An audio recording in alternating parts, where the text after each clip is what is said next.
Kepada Ustaz Muhammad Saki, waktu dan tempat dipersilakan. Ustaz.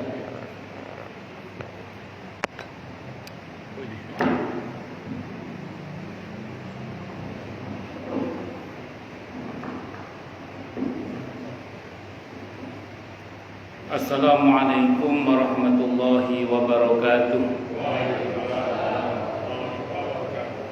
Bismillahirrahmanirrahim. Alhamdulillahi rabbil alamin.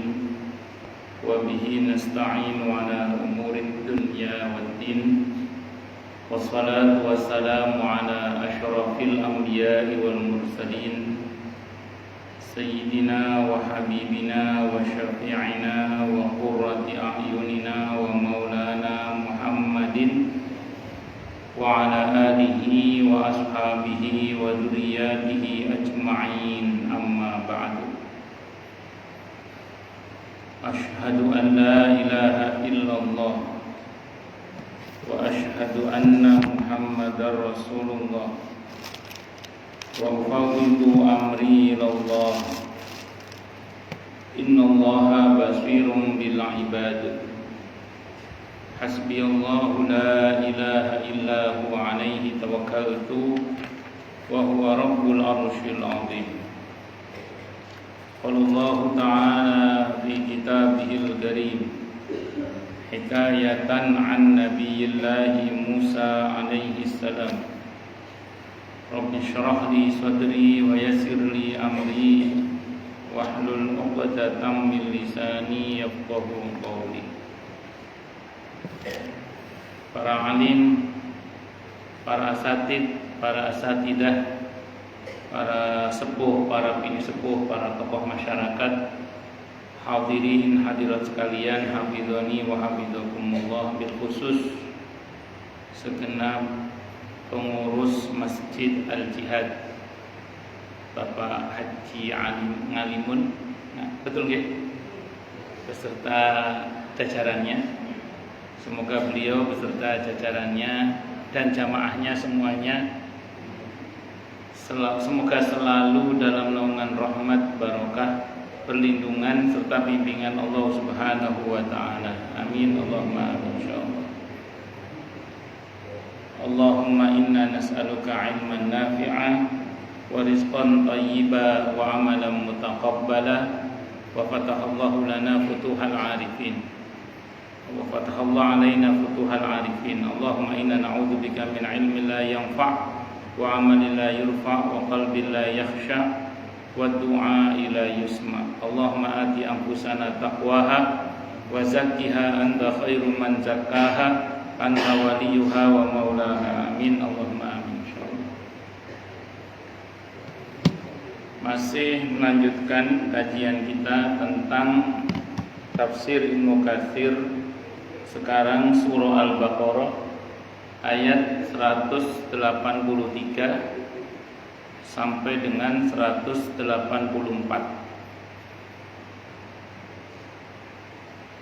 A'udzu billahi samii'il 'aliim minasy syaithaanir rajiim.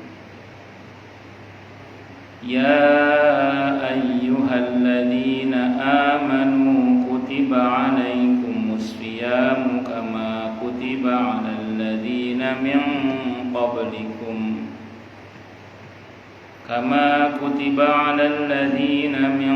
qablikum la'allakum tattaqun. Ayyaman ma'dudat. Faman kana minkum maridan aw 'ala safarin fa'iddatun min ayyamin ukhra. Wa 'alal ladzina yutiqunahu fidyatun ta'amu miskin. Faman tadawwa'a khairan fahuwa khairul lahu wa an tasumu khairul lakum in kuntum ta'lamun. Ya ayyuhalladzina amanu, wahai orang-orang yang telah beriman. Jadi ini memang yang diseru adalah orang yang punya iman. Yang nggak punya iman tidak akan kena seruan ini, artinya dia nggak akan terpanggil. Makanya puasa dan tidak puasanya orang di bulan Ramadan, dengan catatan asal dia mampu ya, kecuali dia nggak mampu, itu perkara iman sebenarnya. Bukan soal fisik, bukan soal iman. Saya ulang, kecuali bagi yang tidak mampu ya, kecuali bagi yang tidak mampu. Jadi bagi orang yang mampu berpuasa, bagi orang yang tidak ada halangan untuk berpuasa Ramadan maksudnya, atau puasa wajib yang lainnya, seperti puasa nadar atau puasa kafarat denda, maka ini perkara iman sebenarnya. Maka orang itu walaupun badannya gagah, kalau imannya lemah, nggak kuat puasa Ramadan. Sebagaimana walaupun tampak tubuhnya renta, tapi kalau imannya kuat, insya Allah puasa Ramadan kelar, selesai. Kita di siang hari di bulan Ramadan kalau keluar, itu kebanyakan yang puasa sama yang kebanyakan yang tidak puasa itu bukan orang yang tua, anak-anak, bukan. Justru kadang orang-orang yang badannya masih gagah, masih kuat, tapi malah nggak puasa. Kenapa? Karena ini memang perkara iman. Dan justru kadang kita melihat orang tua, anak kecil malah selesai puasanya, puasa Ramadan. Kenapa? Karena ini perkara iman. Ya ayyuhalladzina amanu kutiba, diwajibkan alaikum atas kalian apa asyamu, berpuasa. Di sini Allah menggunakan bina mabni majhul untuk kata-kata kutiba. Kalau dalam bahasa Inggris kata passive voice, jadi menggunakan diwajibkan, tidak menggunakan kata-kata Allah mewajibkan, tapi ada kata-kata diwajibkan. Bina mabni majhul itu fa'ilnya nggak ada, yang adanya naibul fa'il. Sehingga dalam hal ini subjek yang memerintahkan nggak disebut, itu maksudnya. Jadi redaksinya bukan begini, Allah mewajibkan kalian, tidak. Tapi Allah menggunakan redaksi diwajibkan atas kalian. Apa kata para ulama? Puasa itu, andaikan Allah tidak mewajibkan, maka manusia pasti akan mewajibkan puasa itu untuk diri mereka, saking pentingnya puasa. Jadi seandainya Allah tidak mewajibkan puasa itu, maka manusia akan mewajibkan diri mereka untuk berpuasa, karena saking pentingnya puasa. Ya walaupun cara puasanya mungkin beda-beda. Buktinya orang mau periksa itu suruh puasa dulu, betul ya? Ya, terlepas dari puasa apalah istilahnya itu. Orang dulu ada namanya tirakat, itu ya identik dengan puasa. Karena memang puasa itu diperlukan. Makanya andaikan Allah tidak mewajibkan puasa pun, manusia akan mewajibkan puasa itu pada diri mereka, karena saking pentingnya apa tadi, puasa. Kutiba, diwajibkan alaikum atas kalian apa asyam. Syam itu bentuk jamak dari kata saum. Saumun, sauma yasumu sauman, itu artinya imsak, menahan diri. Jadi sauma yasumu sauman itu artinya imsak, menahan diri. Menahan diri dari apa? Dari hal-hal yang dapat membatalkan puasa, dari terbit fajar sampai tenggelamnya matahari disertai dengan niat. Itu puasa artinya. Kenapa? Menahan diri dari hal-hal yang dapat membatalkan puasa, dari terbit fajar sampai tenggelamnya matahari disertai dengan apa tadi? Niat. Khusus untuk bulan Ramadan, niatnya harus sebelum subuh. Kalau malam nggak sempat niat, kelewat sampai subuh, kata Nabi la siyamalah. Barang siapa yang tidak membermalamkan niat puasa Ramadannya atau puasa wajibnya, maka tidak ada puasa baginya alias tidak sah puasanya. Maka untuk mengantisipasi itu sebagian ulama menggunakan pendapat Imam Malik. Ada yang mengatakan pendapat Ibnu Hajar Al-Asqalani juga, yaitu di awal bulan Ramadan nanti kita di awal Ramadan itu niat puasa Ramadan sebulan penuh. Itu kalau ada lupa-lupanya niat itu tetap sah puasa kita insya Allah. Jadi menahan diri dari hal-hal yang dapat membatalkan puasa dari terbit fajar. Oh berarti waktu imsak yang 10 menit sebelum subuh itu masih boleh makan minum? Masih boleh. Tapi sudah harus hati-hati, takutnya kelewat kebablas subuh. Dari terbit fajar sampai tenggelamnya matahari disertai dengan apa? Niat. Makanya kalau kita ahlu sunnah, begitu masuk maghrib segera berbuka dulu, walaupun cuma minum. Bukan sholat maghrib dulu, buka puasa dulu, walaupun cuma dengan seteguk air. Walaupun hanya dengan seteguk air, nasi rames, teh panas, dan lain-lain. Oh itu banyak berarti. Oh lanjut. Kama sebagaimana kutiba telah diwajibkan alal ladina atas orang-orang min qablikum sebelum kalian la'allakum tattaqun agar kalian bertakwa. Oh ternyata orang dulu juga diwajibkan puasa. Walaupun kita tidak tahu cara puasanya bagaimana karena syariat masing-masing nabi itu biasanya ada perbedaan biasanya. Kalau syariatnya ya. Nah, tapi terlepas dari itu berarti puasa sudah pernah diwajibkan. Untuk kaum muslimin yang wajib puasa Ramadan, sebelum puasa Ramadan disyariatkan karena puasa Ramadan itu baru disyariatkan pada tahun kedua Hijrah. Sebelum itu yang diwajibkan untuk kaum muslimin adalah puasa 10 Muharram, Asyura itu. Itu yang wajib sebelum puasa Ramadan.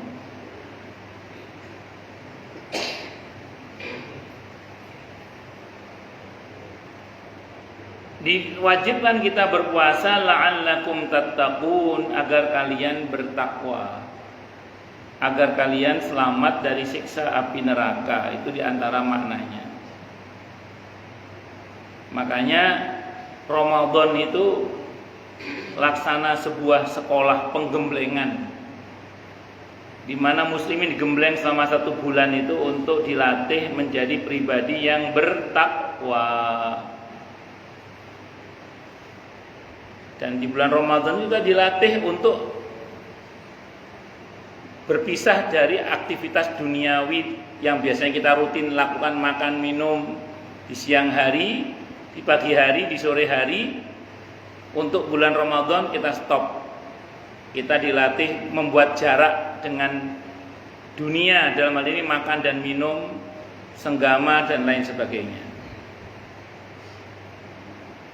Kenapa kita kok mesti menjaga jarak dengan dunia? Supaya kita mengerti hakikat dunia.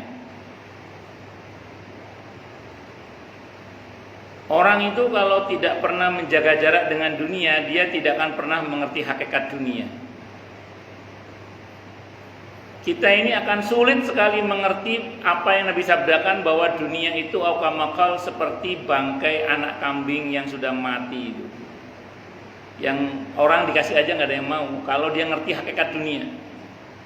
Jadi hakikat dunia itu sampah yang baunya busuk, itu kalau bahasa sederhananya. Kita tidak akan bisa memahami itu kalau kita tidak pernah membuat jarak dengan dunia. Maka harus ada pernah kita membuat jarak dengan dunia supaya kita bisa mengetahui hakikat dunia dan tidak tertipu oleh dunia dan tidak menjadikannya sebagai tujuan, tapi menjadikannya sebagai kendaraan untuk kita menuju kepada Allah Subhanahu wa taala. Jadi mengerti nggih insyaallah nggih. Saya mungkin pernah contohkan di sini. Ada orang yang lahir di Bantar Gebang dekat pembuangan sampah itu. Sejak lahir dia di situ. Kira-kira dia pakai masker apa enggak di situ? Enggak. Karena tiap hari dia sudah sejak lahir sudah mencium aroma di situ seperti itu. Tapi kita yang jauh dari Bantar Gebang, kalau lagi ada acara di sana, kira-kira pegang hidung nggak kira-kira? Pegang hidung, betul ya? Kalau kita ke sana, ke Bantar Gebang, tempat pembuangan sampah itu, maaf ya, kalau kita ke sana kira-kira kita pegang hidung apa kira-kira? Pegang hidung. Maksudnya apa? Pakai masker maksudnya. Kenapa? Karena kita tidak terbiasa dekat di situ. Kenapa? Kita ngerti hakikat baunya sampah, sementara yang lahir dari awal di situ tidak ngerti hakikat baunya sampah karena dia dari awal memang tinggal di situ sudah mencium aroma itu. Nah, sekarang gini, itu yang lahir dari sejak lahir di situ, coba diambil, dibawa ke hotel bintang 5. Ambil anak muda 10 orang di situ yang lahir di situ ya. Yang kalau di situ dia nggak pegang hidung, nggak pakai masker karena ada terbiasa dengan aroma di situ. Bawa ke hotel bintang 5. Habit itu 6 minggu, 6 pekan. 40 hari lah ditaruh di hotel bintang 5, dikasih wangian-wangian. Setelah 6 pekan suruh pulang lagi ke Bantar Gebang, ke daerah yang ada TPA-nya itu. Kira-kira pakai pegang hidung apa enggak kira-kira itu?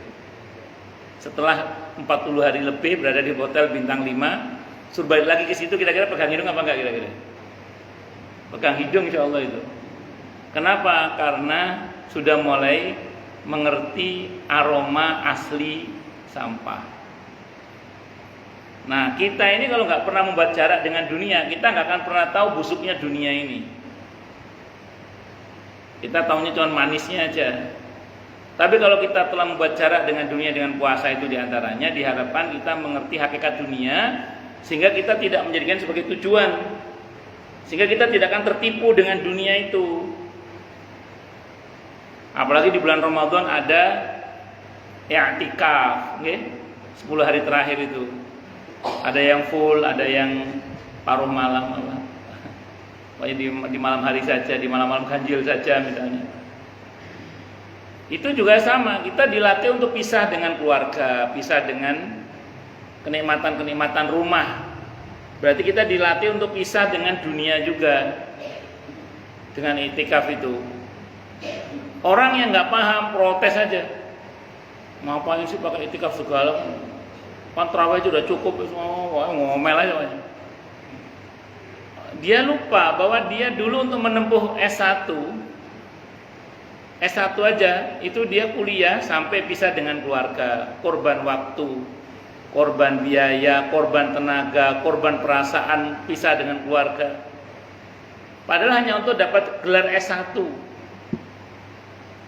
Loh, ini kita pengen dapat gelar menjadi orang yang bertakwa kan, la'allakum tattaqun. Kita pengen dapat gelar orang yang bertakwa, masa tidak mau pisah dengan keluarga? Gak mau korban perasaan, gak mau korban waktu, gak mau korban biaya, gak mau korban tenaga, kan aneh itu. Untuk dapat gelar S1 aja kita seperti itu. Apalagi ini gelar muttaqin, orang yang bertakwa yang jaminannya surga. Orang protes kalau kita suruh melek malam di malam-malam i'tikaf. Saya sering bilang gini, sopir bis malam saja untuk dapat uang ratusan ribu rela melek semalaman. Loh, kita mau dapat surga masa nggak mau melek? Oh, tapi itu sopir itu Ustaz, minum obat itu, minum jamu, ruso-ruso itu supaya kuat melek Ustaz apa-apa. Nah, kalau mereka mempersiapkan staminanya, kita juga harus. Walaupun mungkin kita nggak harus seperti itu juga, tapi kan kita siapkan staminanya. Itu seperti supaya apa? Kuat melek. Kalau saya biasanya minum air zam-zam itu sambil doa ini. Bismillah. Kuat melek, kuat ibadah, gak ngantuan. Saya minum air zam-zam gitu. Bismillah. Kuat melek, kuat ibadah, gak ngantuan. Saya bilang gitu. Saya minum aja itu zam-zam sambil mohon sama Allah gitu. Lanjut. Nah, jadi la'allakum tattaqun, agar kalian menjadi orang yang bertakwa. Berarti ibarat Ramadan itu sekolah pendidikan ya. Maka 1 Syawal Idul Fitri itu rapat senat terbuka. Di mana alumnus Ramadan diwisuda. Dan alumnus terbaik Ramadan gelarnya muttaqin. Semoga kita semua termasuk minal muttaqin. Amin insyaallah. Bahkan lil muttaqina imama. Amin. Allahumma amin insyaallah. Mudah-mudahan nggih. Itu seperti itu. Nah, puasa Ramadan itu ayyamam ma'dudat, beberapa hari yang terhitung. Bisa 30 hari, bisa 29 hari. Itu bulan Qamariyah. Kalau yang hisab biasanya lebih jelas kapan mulainya, kapan akhirnya. Tapi kalau yang menggunakan ru'yah tetap nunggu terlihatnya hilal. Kalau hilalnya nggak terlihat, disempurnakan menjadi 30 hari. Biasanya gitu. Faman kana minkum maridun aw ala safarin fa iddatum min ayyamin ukhra.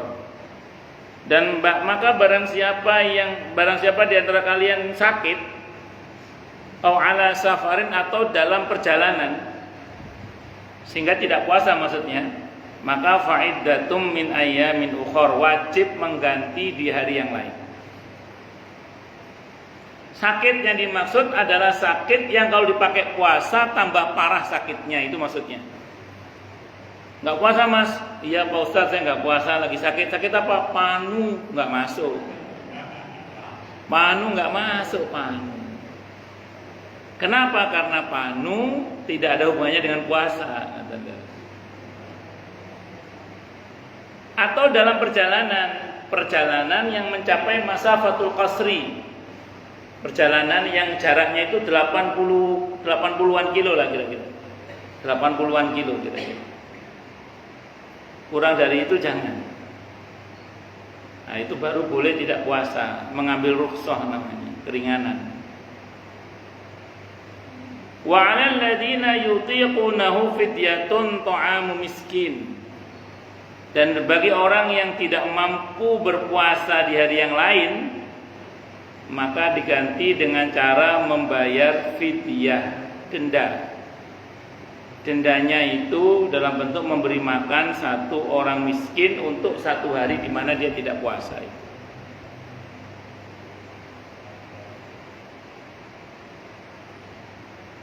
Tidak mampu ini pengertiannya bagaimana? Mungkin karena faktor tua. Karena sudah sampun sepuh, sudah S3 nih, sampun sepuh sangat, sudah S3, sampun sepuh sangat, sudah tua banget, nggak bisa ganti di hari yang lain, maka diganti dengan membayar fidyah, memberi makan satu orang miskin. Terus kemudian atau dalam pengertian sakit yang berkaitan dengan yang kalau dipakai puasa akan tambah parah dan sakitnya nggak jelas kapan sembuhnya. Nah ini boleh bayar fidyah saja.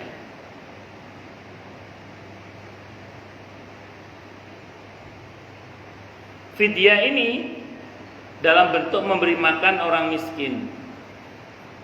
Boleh makanan matang, siap makan, boleh beras kalau untuk kita. Beras berapa Ustadz? 1 mut. 1 mut itu 1 liter kalau bahasa kita, 7 ons, 1 liter lah per hari di mana kita tidak puasa. Cuman karena beras itu mesti dimasak, ya kasih sama uang lauknya lah. Beras 1 liter plus uang untuk lauknya lah berapa kayak gitu. Nggak wajib sih, cuman kan sebaiknya dikasih. Per 1 orang apa tadi? 1 mut. Per 1 hari 1 mut untuk 1 orang miskin. Mustahiknya yang berhak menerima fidyah itu hanya orang miskin. Orang fakir boleh karena dia lebih miskin daripada orang miskin, fakir. Yang lain tidak boleh. Saya pernah ceramah di sebuah kantor Kementerian BUMN. Saat itu ustadznya ngomong gini ke saya, Ustadz, ayo kita makan, ada orang bayar fidyah. Ayo kita makan, ada orang bayar apa? Fidyah. Saya bilang saya tidak mau Ustadz. Loh, kok tidak mau? Ya karena saya bukan mustahik, saya bukan orang yang berhak menerima fidyah. Loh ini kan jenengan kan orang fisabilillah, saya kan fisabilillah kata dia gitu. Saya jawab, iya insya Allah saya fisabilillah karena ngajar kan. Cuman ini kan mustahiknya hanya untuk orang miskin Ustaz. Nah, saya ini kaya insya Allah belum, saya bilang gitu. Miskin enggak juga, saya bilang gitu. Jadi kaya, secara materi ya kaya insya Allah belum, saya bilang gitu. Tapi miskin juga enggak saya insya Allah, saya bilang gitu. Ya, saya nggak mau makan. Akhirnya imam masjidnya juga nggak berani makan karena merasa nggak miskin. Akhirnya makanan itu kita kasih ke pegawai yang gajinya 8 koma. Karena setiap tanggal 8 dia koma. Fidyatun ta'amu miskin, ngasih makan orang miskin. Idealnya di per hari itu dia tidak puasa, di hari itu juga dia ngeluarin fidyah. Itu idealnya. Jadi dicicil. Nah, di hari itu dia tidak puasa, di hari itu dia ngasih beras 1 liter kepada 1 orang miskin. Pada orang yang sama berkali-kali boleh, tidak apa-apa. Nggak harus orang yang berbeda-beda. Pada orang yang sama atau keluarga yang sama diulang-ulang tidak apa-apa. Ustaz, kalau kita kumpulkan nanti dia akhir Ramadan, biar dapat banyak sekalian Ustaz, 30 liter kan lumayan. Boleh nggak? Boleh, tidak apa-apa juga sih. Cuman kalau yang paling bagus ya sehari itu juga dikeluarkan kalau bisa. Kalau yang langsung digabung di akhir itu pernah dilakukan oleh Sayyidina Anas bin Malik radhiyallahu anhu. Sahabat Anas bin Malik radhiyallahu anhu ini beliau wafat di usia 90-an tahun, udah sepuh banget. Udah nggak kuat puasa beliau. Maka beliau bayar fidyah. Karena tidak bisa mengganti di hari yang lain. Caranya bagaimana? Beliau undang fuqara masakin datang ke rumahnya sejumlah bilangan hari di mana beliau tidak puasa atau lebih. Berarti beliau ngundang 30 orang miskin ke rumahnya. Terus disuruh makan sepuasnya. Pulang kasih berkat. Nah, makan sepuasnya, pulang kasih berkat. Itu Anas bin Malik radhiyallahu anhu. Boleh tidak apa-apa. Jadi jenengan di akhir Ramadan ngundang orang 30, niat bayar fidyah. Tapi dengan catatan 30 itu orang miskin. Nah, terus pulang tentengi berkat boleh tidak apa-apa. Langsung gitu boleh tidak apa-apa.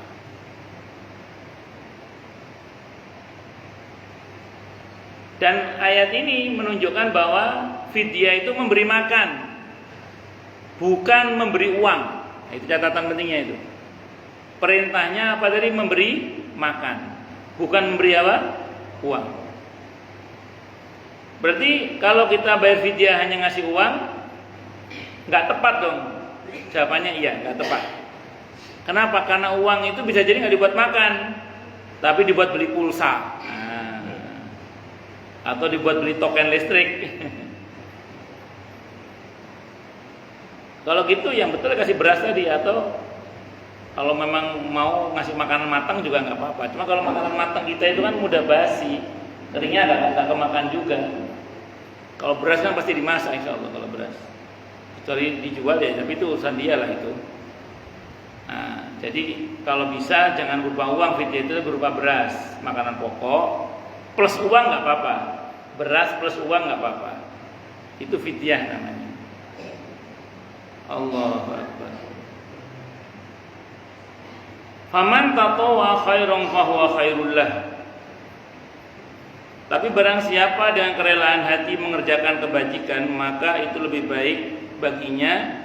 Wa antasumu khairul lakum.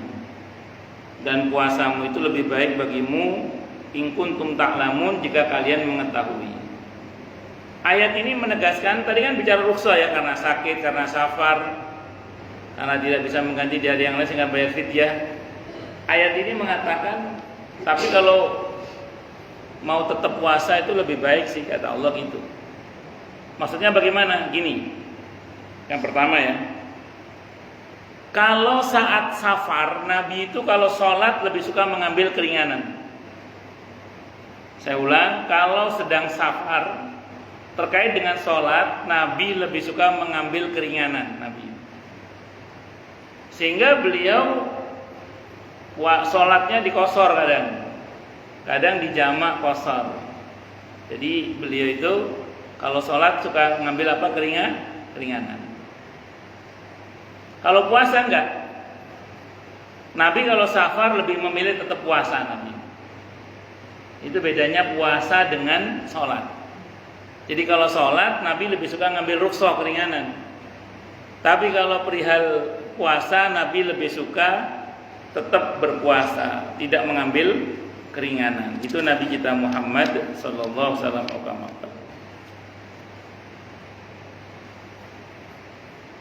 Kalau orang sakit, rumusnya kalau dipertahankan puasanya akan memperparah sakitnya, nggak boleh terusan puasa itu. Bahkan kalau kata Imam Ahmad bisa haram. Tapi kalau dia mau coba, siapa tahu nggak ada masalah, maka itu lebih baik kalau mau coba. Contoh, saya pernah ketemu dengan jamaah. Beliau cerita sama saya kena penyakit GERD. Kalau menurut teori, kata dokter dia nggak boleh puasa karena harus minum obat. Kata beliau, saya coba puasa akhirnya Ustaz. Walaupun sama dokter dilarang, saya coba puasa aja. Nanti kalau memang GERD saya kambuh ya saya minum obat, dia bilang gitu. Akhirnya beliau coba itu puasa sehari-hari pertama bulan Ramadan. Pokoknya nanti kalau sekiranya memang kambuh ya saya minum obat, itu aja. Qaddarallah sampai puasanya selesai nggak kambuh GERD-nya. Besoknya coba lagi, nggak kambuh lagi sampai sebulan penuh puasa dia. Qaddarallah, alhamdulillah. Nah, makanya kalau sakitnya masih bisa dicoba untuk puasa, puasa dulu aja. Adapun tidak kuat ya udah dibatalkan. Bisa diganti di hari yang lain atau membayar fidyah tadi itu kalau dia tidak bisa ganti di hari yang lain karena menahunnya sakit yang nggak jelas kapan sembuhnya itu. Ini in kuntum la ta'lamun itu seperti itu. Allah Subhanahu wa taala berfirman kepada orang-orang yang beriman dari umat ini sambil memerintahkan mereka untuk berpuasa, yaitu menahan diri dari makan, minum dan berjima senggamanya dengan niat ikhlas karena Allah Azza wa Jalla. Karena di dalam berpuasa terdapat banyak hikmah. Di antaranya mensucikan jiwa dari akhlak-akhlak yang hina dan membersihkan diri dari campuran-campuran makanan yang kotor. Allah Subhanahu wa taala juga menyebutkan bahwa sebagaimana Dia mewajibkan puasa kepada umat Islam, Dia juga telah mewajibkannya kepada orang-orang yang datang sebelum mereka. Jadi mereka telah memiliki teladan dalam hal puasa, dan agar mereka bersungguh-sungguh dalam menunaikan kewajiban tersebut secara lebih sempurna dari apa yang telah dilakukan oleh orang-orang itu. Sebagaimana firman Allah Ta'ala di surah Al-Ma'idah ayat 48, likullin ja'alna minkum syir'atan wa minhaja fama walau sya'allahu la ja'alakum ummatan wahidah walakin liyabluwakum fima atakum fastabiqul khairat ilallahi marji'ukum jami'a fayunabbi'ukum bima kuntum fihi takhtalifun. Untuk setiap umat di antara kamu kami berikan aturan dan jalan yang terang. Kalau Allah menghendaki niscaya kamu dijadikannya satu umat saja. Tetapi Allah hendak menguji kamu sekalian terhadap karunia yang telah diberikannya kepada kalian. Maka berlomba-lombalah dalam berbuat kebajikan. Ayat ini sebenarnya menunjukkan kalau Allah mau kita dijadikan sebagai satu umat saja. Islam semua, NU semua, Muhammadiyah semua, Persis semua, Al-Irsyad semua, Al-Wasliyah semua kalau Allah mau. Tapi Allah nggak mau. Allah maunya kita berbeda. Walakin liyabluwakum fima atakum. Akan tapi Allah ingin menguji kalian terkait dengan apa yang Allah berikan kepada kalian. Perintah Allah cuma satu dalam ayat ini kalau kita mau selamat. Apa? Fastabiqul khairat. Berlomba-lombalah dalam kebaikan. Jadi jangan saling menjatuhkan, tapi salinglah berlomba-lomba dalam kebaikan. Fastabiqul khairat. Ilallahi marji'ukum jami'an. Kepada Allah akan semua akan kembali. Fayunabbi'ukum bima kuntum fihi takhtalifun. Nanti Allah akan putuskan terkait dengan perbedaan di antara kita.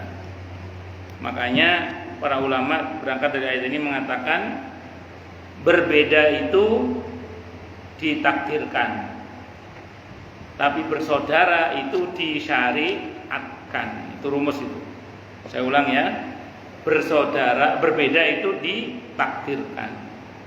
Tapi ingat, bersaudara itu disyariatkan. Jadi jangan sampai gara-gara berbeda ukhuwah tercapek-capek. Jangan sampai gara-gara berbeda persaudaraan kita tercerabut, jangan sampai. Tapi harus jalan dua-duanya berkaitan dengan takdir bahwa kita ini berbeda. Namun kita juga harus paham bahwa bersaudara itu juga disyariatkan. Jadi berbeda itu ditakdirkan, bersaudara itu disyariatkan. Bisa dipahami ya? Oleh karena itu di dalam ayat ini Allah Ta'ala berfirman yang artinya, hei orang-orang yang telah beriman, diwajibkan atas kalian berpuasa sebagaimana diwajibkan atas orang-orang sebelum kalian agar kalian bertakwa. Karena berpuasa dapat mensucikan tubuh dan menyempitkan jalan-jalan setan. Oleh karena itu diriwayatkan di dalam kitab Sahih Al-Bukhari dan Sahih Muslim rahimahumullah. Imam Muslim, Imam Bukhari dalam sahihnya mengatakan, wahai sekalian para pemuda, barang siapa di antara kalian mampu menikah, maka hendaknya ia menikah. Dan barang siapa yang belum mampu, maka hendaknya dia berpuasa karena dia dapat menjadi tameng untuknya. Nabi pernah merintahkan kepada sekelompok anak muda agar menikah. Kalau tidak mampu menikah, untuk menjaga, mengendalikan syahwatnya, Nabi perintahkan untuk berpuasa. Karena puasa itu nanti menyempitkan jalan-jalan setan. Ustaz, enggak itu Ustaz, saya puasa malah syahwat jadi besar, itu gimana Ustaz? Fakta di lapangan sebagian orang puasa malah syahwatnya gede, gimana ya? Ini kan konteksnya jomblo ya. Jomblo, belum, pemuda yang belum punya istri. Biasanya kalau masih muda belum menikah, dengan puasa itu bisa menahan diri dari syahwat. Ini beda dengan yang sudah menikah. Kalau sudah menikah ini beda memang. Maka konsepnya insya Allah juga beda. Kenapa? Karena kalau orang sudah menikah itu dia sudah bisa merasakan. Sehingga kadang ya syahwatnya itu ya beda. Maka non sewu, orang yang belum pernah melakukan hubungan badan, jomblo maksudnya, itu walaupun menjomblo sampai meninggal tenang-tenang aja, karena nggak punya pengalaman rasa soalnya. Tapi bagi duda atau janda itu nggak gampang itu, karena beberapa kanon saya karena sudah pernah merasakan itu, sehingga kadang menahan syahwatnya itu beda dengan kalau yang non sewu masih jomblo, kadang beda itu, tantangannya beda. Maka hadis ini untuk jomblo sebenarnya. Jomblo maksudnya pemuda yang memang belum pernah nikah gitu maksudnya, belum pernah merasakan senggama. Maka puasa itu efektif untuk menahan syahwat. Kalau jenengan yang sudah nikah,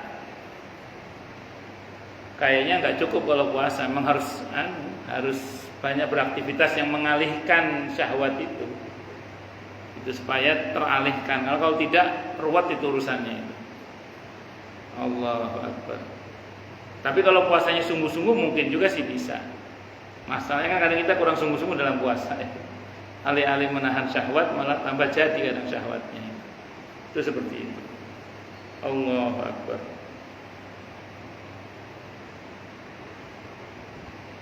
Selanjutnya Allah Subhanahu wa taala menjelaskan kadar puasa dan sungguhnya dia tidak dilakukan di setiap hari agar tidak menyulitkan diri sehingga tidak mampu untuk menanggung dan menunaikannya. Akan tetapi dia dilakukan dalam beberapa hari yang tertentu. Dahulu pada permulaan kedatangan Islam, orang-orang berpuasa 3 hari dari tiap bulan. Kemudian hal itu dinasakh, dihapus dengan puasa bulan Ramadan sebagaimana yang akan dijelaskan nanti.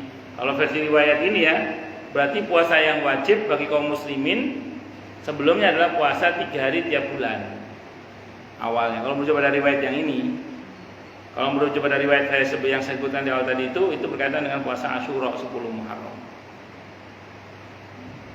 Telah diriwayatkan dari Mu'adz, Ibnu Mas'ud, Ibnu Abbas radhiyallahu anhum Dan selain mereka bahwasanya puasa yang dahulu biasa dilakukan dan umat-umat yang datang sebelum kita adalah 3 hari dari setiap bulan dulu. Awalnya begitu. Ibnu Abi Hatim rahimahullah meriwayatkan dari Abdullah bin Umar radhiyallahu anhu, dia berkata, Rasulullah Muhammad sallallahu alaihi wasallam bersabda, puasa bulan Ramadan telah Allah Ta'ala wajibkan kepada umat-umat yang datang sebelum kalian. Di sebuah hadis yang panjang dan diringkas demikian. Selanjutnya, jadi berarti kalau begitu dulu sudah pernah ada puasa Ramadan. Bisa jadi iya, kalau merujuk pada penjelasan ini. Selanjutnya Allah Subhanahu wa Ta'ala menjelaskan hukum puasa yang berlaku di awal-awal kedatangan Islam. Allah Ta'ala berfirman, maka barang siapa di antara kamu ada yang sakit atau dalam perjalanan, lalu dia berbuka, maka wajiblah baginya berpuasa sebanyak hari yang ditinggalkan itu pada hari-hari yang lain, yaitu orang yang sakit dan orang yang safar. Tidak perlu berpuasa ketika dalam keadaan sakit dan safar, nggak harus maksudnya, karena kalau mau puasa lebih baik, karena itu dapat menyulitkan mereka berdua. Bahkan mereka boleh berbuka dan mengqadha sebanyak hari yang ditinggalkan pada hari-hari yang lain. Adapun orang sehat yang bermukim dan yang berat melaksanakan puasa, maka dia boleh memilih antara puasa dan antara memberi makan, tapi dengan catatan kalau dia tidak bisa mengganti di hari yang lain karena dia memang berat karena sakit menahun yang nggak mungkin sembuh, atau karena faktor tua misalnya. Jika dia mau, dia boleh berpuasa, dan jika dia mau, dia boleh berbuka dan memberi makan kepada satu orang miskin untuk setiap harinya. Tadi saya bilang, di hari mana dia nggak puasa, dia itu dia ngasih makan satu orang miskin. Jika dia memberi makan kepada lebih dari satu orang miskin setiap harinya, maka itu lebih baik. Akan tapi jika dia berpuasa, maka itu lebih afdol daripada memberi makan. Hal tersebut dikemukakan oleh Ibnu Mas'ud, Ibnu Abbas, Mujahid radhiyallahu anhum, dan selain mereka dari kalangan ulama salaf. Oleh karena itu Allah Ta'ala berfirman yang artinya, dan wajib bagi orang-orang yang berat menjalankan jika mereka tidak berpuasa membayar fidyah, yaitu memberi makan orang miskin. Barang siapa yang dengan mereka dan kerelaan hati mengerjakan kebajikan, maka itulah yang lebih baik baginya, dan berpuasa lebih baik bagimu jika kamu mengetahui.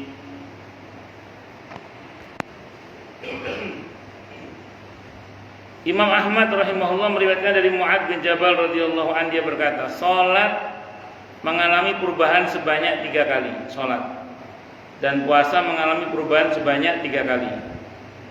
Adapun perubahan-perubahan puasa, Rasulullah Muhammad sallallahu alaihi wasallam datang di kota Madinah dan berpuasa 3 hari dari setiap bulan, dan beliau juga puasa hari Asyura. Kemudian Allah Ta'ala mewajibkan puasa atas beliau dalam, dan merupakan ayat ini tadi, surah Al-Baqarah 183 sampai 184. Sehingga siapa yang mau puasa maka dia puasa, siapa yang mau memberi makan satu orang miskin maka dia sudah mencukupinya. Selanjutnya Allah Azza wa Jalla menurunkan ayat yang lain, beberapa hari yang ditentukan ialah bulan Ramadan, bulan yang diwajibkan diturunkan permulaan akhirat Al-Quran, sampai firman-Nya yang artinya, karena itu barang siapa di antara kamu hadir di negeri tempat tinggalnya di bulan itu, maka hendaklah dia berpuasa pada bulan tersebut.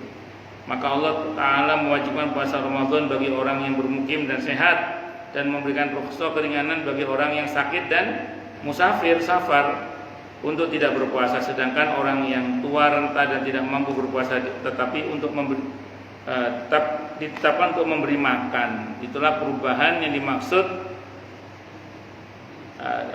dari perubahan puasa itu. Dia Mu'adz bin Jabal radhiyallahu anhu berkata, dahulu mereka diperbolehkan makan, minum dan menggauli istri selama belum tidur. Apabila mereka telah tidur maka mereka terlarang untuk itu. Kemudian ada seorang dari kalangan kaum Ansor yang biasa dipanggil Sirmah. Dia bekerja sambil berpuasa hingga sore, lalu dia pulang ke keluarganya dan melaksanakan sholat isya. Kemudian dia tidur hingga pagi hari. Padahal dia belum makan dan minum. Kalau di pagi harinya dia berpuasa lagi. Rasulullah Muhammad SAW pun melihatnya dalam kondisi yang amat memprihatinkan. Kalau beliau bersabda, kenapa aku melihatmu dalam keadaan yang amat memprihatinkan? Dia Sirmah menjawab, wahai Rasulullah, kemarin aku bekerja seharian, lalu aku pulang dan aku merebahkan diri sampai akhirnya tertidur. Lalu di pagi harinya aku pun kembali berpuasa. Dia Mu'adz berkata, sedangkan Umar radhiyallahu anhu menggauli salah satu dari istrinya setelah dia tidur, maka dia pun mendatangi Nabi Muhammad SAW dan menceritakan hal tersebut kepada beliau. Maka Allah Azza wa Jalla menurunkan ayat, dihalalkan bagi kamu pada malam hari bulan puasa bercampur dengan istri-istri kamu, sampai firman-Nya, kemudian disempurnakanlah puasa itu sampai datang malam. Abu Dawud, Al-Hakim dan Al-Hakim rahimahumullah juga meriwayatkan hadis tersebut. Itu proses puasa yang awalnya begini sampai akhirnya menjadi seperti yang kita alami sekarang ini. Kalau sholat itu yang saya tahu awalnya sholat itu 2 salam awalnya.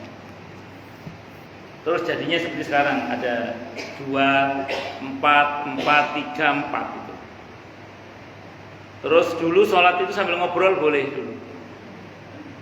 Jangan sholat terlambat, temennya nanya dari mana aja, dari mana? Itu boleh dulu boleh. Terus dilarang akhirnya. Jadi ada prosesnya juga sholat itu ternyata, nggak langsung jadi seperti sekarang ini. Ada prosesnya. Yaitu semua atas bimbingan wahyu, karena memang wahyu itu artinya pendidikan yang berjenjang. Ya, dalam konteks sekarang ya, kalau ada anak masih belajar sholat, ya masih sholat sambil ngobrol, biarin aja dulu. Nanti pelan-pelan diingatin. Kalau sholat tak boleh ngomong ya cung gitu, karena memang dia masih belajar. Ya, saya kira ini yang bisa saya sampaikan, semoga bermanfaat. Silakan yang mau tanya dulu ya.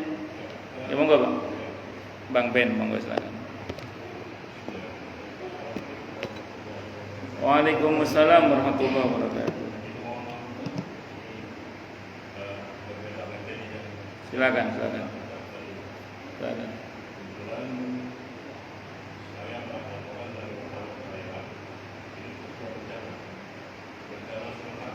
Ya, kenapa?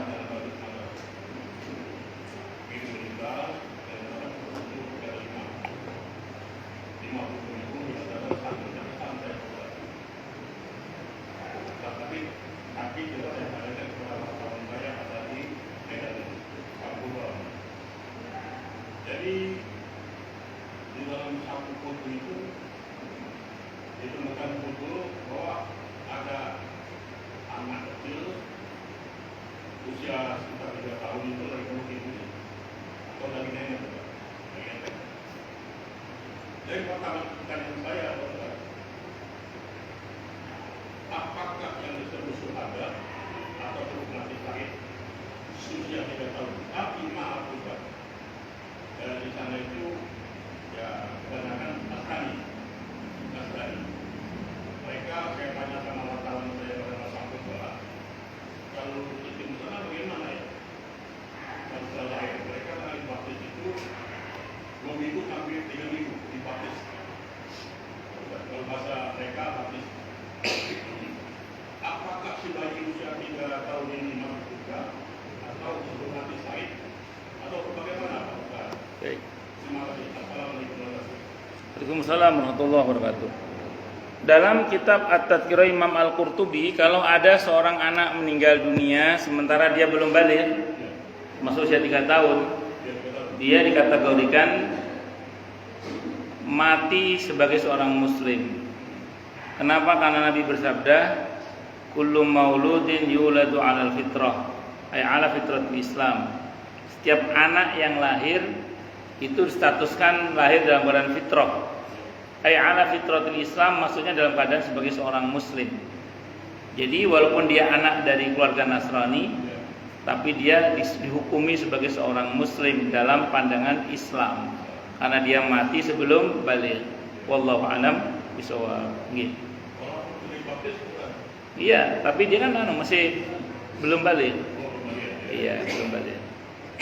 Nabi pernah ditanya, ya Rasulullah, anaknya orang kafir itu ikut bapaknya apa masuk surga?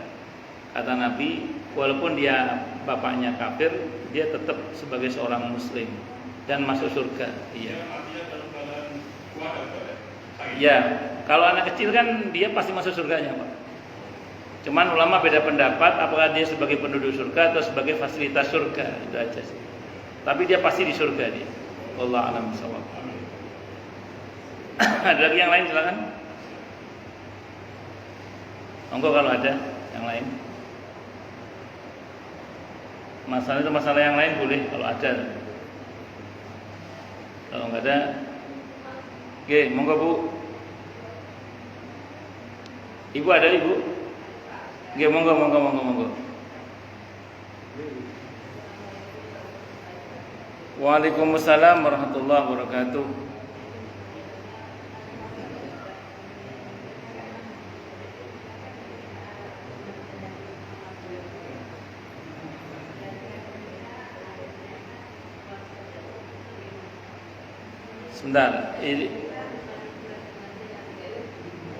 Sebentar, gini ya. Berkenaan dengan puasa Daud ya gitu ya. Ibu nanya tentang puasa Daud ya. Baik, saya mau terangkan dulu gini.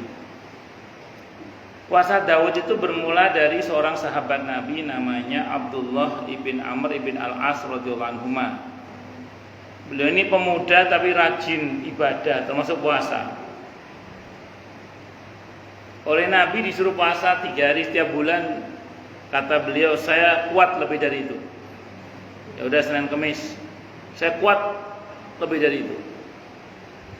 Kata Nabi, ini mentok ya kalau bahasa kita ya. Ini maupun riwayat. Sehari puasa, sehari tidak. Itu puasa Daud. Puasa Daud ini dipuji oleh Nabi sebagai puasa yang bagus. Karena sehari puasa, sehari tidak. Cuman Nabi sendiri nggak puasa Daud. Nah, pertanyaannya, apakah puasa Daud ini bisa diamalkan? Bisa, karena dapat rekomendasi dari Nabi kita Muhammad Sallallahu Alaihi Wasallam. Itu namanya syar'u man qablana, syariat Nabi sebelumnya. Itu tidak semua syariat Nabi sebelumnya bisa berlaku di masa kita, kecuali dapat pembenaran dari Nabi kita Muhammad Sallallahu Alaihi Wasallam. Maka dalam hal ini, kalau ibu mau puasa Daud, bukan cuma boleh, bagus kalau sanggup. Kalau nggak sanggup, ya yang biasa-biasa aja lah. Senin Kemis atau Ayyamul Bid atau 3 hari dalam sebulan. Wallahu a'lam bishawab. Ngoten ibu nggih. Sami-sami ibu hati.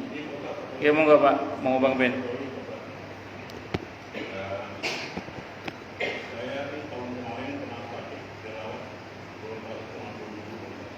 Oke. Tapi tidak saya baik kegiatan di setelah Lebaran, setelah tahun Syawal saya melakukan membayar selama 2 minggu itu kira-kira saya tidak baik dia gimana Pak? Saya bayar utang berapa lagi? Sebentar. Bang Ben kan sakit. Ya. Saat sakit kan tidak bisa puasa pada waktu itu. Iya, aku pergi untuk Nah, terus setelah itu Bang Ben bisa mengganti puasa di hari yang lain nggak? Iya. Bisa. Bisa. Iya. Berarti Bang Ben masih kuat puasa ya? Di hari yang lain ya? Iya, harus Lebaran Pak. Habis Lebaran. Harus melakukan puasa Syawal. Ya. Setelah itu Ya berarti Bang Ben nggak harus bayar fidyah, udah cukup. Bang Ben nggak harus bayar fidyah, udah cukup dengan mengganti dalam puasa itu udah cukup. Iya, Bang Ben nggak harus bayar fidyah lagi, karena Bang Ben sudah bisa membayar dengan puasa tadi. Tapi kalau Bang Ben tadinya sudah bayar fidyah, gimana ya nggak apa-apa juga. Cuma karena Bang Ben masih sanggup puasa, memang yang betul tetap puasa. Di hari yang lain ya, wa antasumu khairul lakum. Apalagi Bang Ben alhamdulillah sanggup puasa Syawal juga kan, berarti sanggup puasa masih berarti. Boleh, tidak apa-apa. Tidak apa-apa. Nggak harus langsung cash lunas, nggak harus. Masa pembayarannya 1 tahun. Ya. Oke, sami-sami. Mau yang lain silakan kalau ada.